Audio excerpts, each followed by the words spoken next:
Hi guys. Okay, what I did is I hooked up a 220 dryer, guys. I'll tell you how to do that. All right.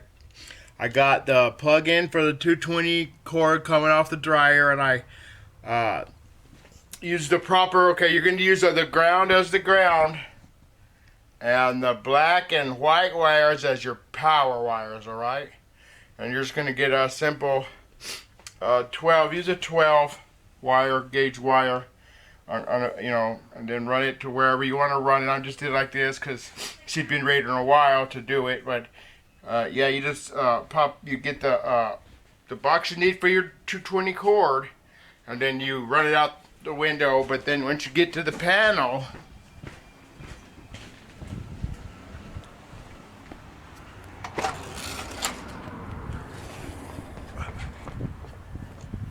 you'll run it out the window here.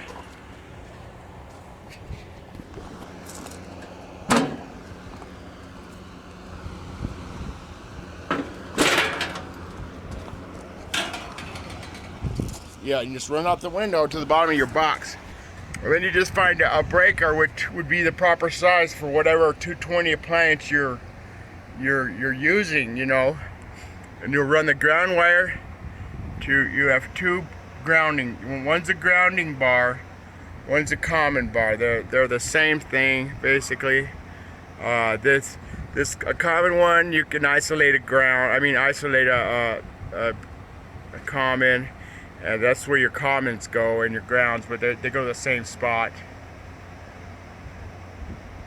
You can see they're connected right there, all the way, that black strip all the way to the top. It's connected to that's the ground, but yeah, and then you just hook it up. You use your black and your white as your powers and your green as your ground. You hook it in there that way. I did it just so we can get the dryer going.